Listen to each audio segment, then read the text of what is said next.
Преди да ви покажа тунела обаче, искам да ви покажа къде свършват в момента ЖП линии, т.е. къде свършват релсите на ЖП линията. Погледнете в другата посока и ще видите на, може би, от порядъка на около 200-300 метра е ЖП гара Гюешево. Това са релси, които са сложени преди 114 години. Това, като гледам степента на корозия, както виждате, това е нит, с който се занитяват траверсите към релсите. Това най-вероятно е също от това време. А тук има един изключително символичен знак. Знакът за края на релсите. Сега, ако търсим символика, хубавото е, че както виждате този знак е подвижен. Тоест можем и да го захвърлим. За сега ще го оставим тук обаче.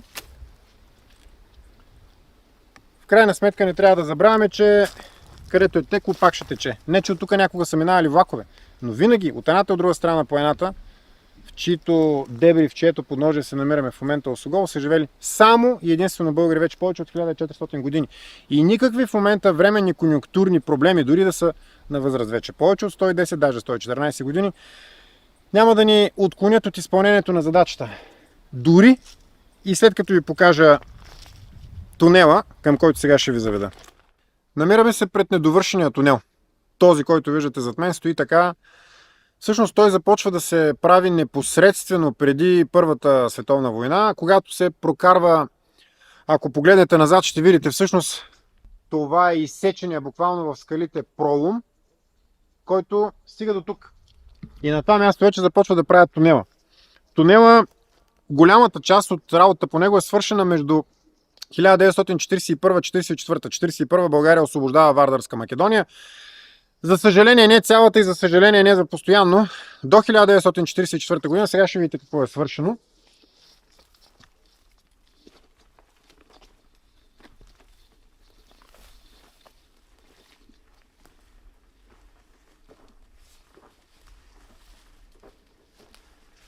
До 1944 година тунелът е направен почти напълно и тъй като тунелите, както е добре известно, не се правят само от едната страна, когато са големи, ние българите почваме да го пробиваме от двете страни.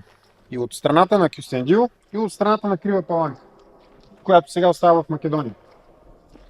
Съответно, според някои източници остават 100, според други 50 метра недовършени.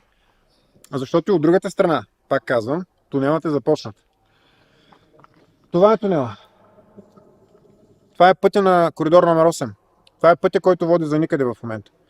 Който между другото е, както виждате, е наводнен. Единствените, които минават по тук са жабите, които току-що видяхме, че влязоха вътре в водата.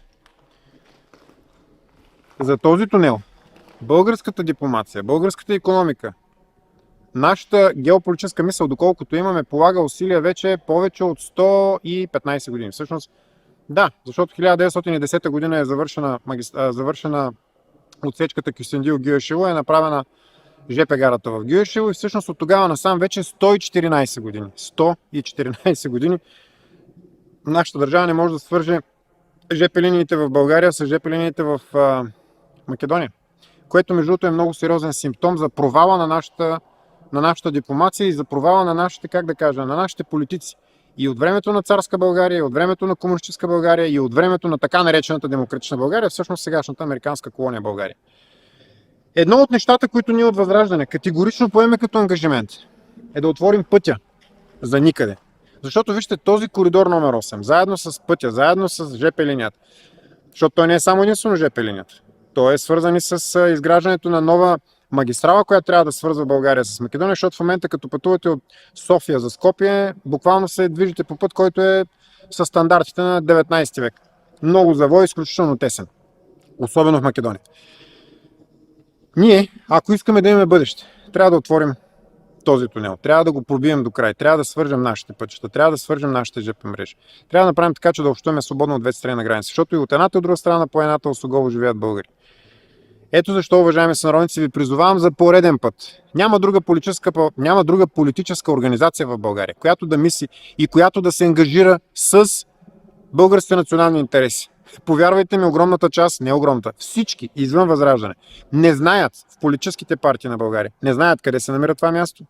Те не знаят къде се намира Гюшево, а някои от тях съм сигурен, че не знаят къде се намира Кюстендил на карта на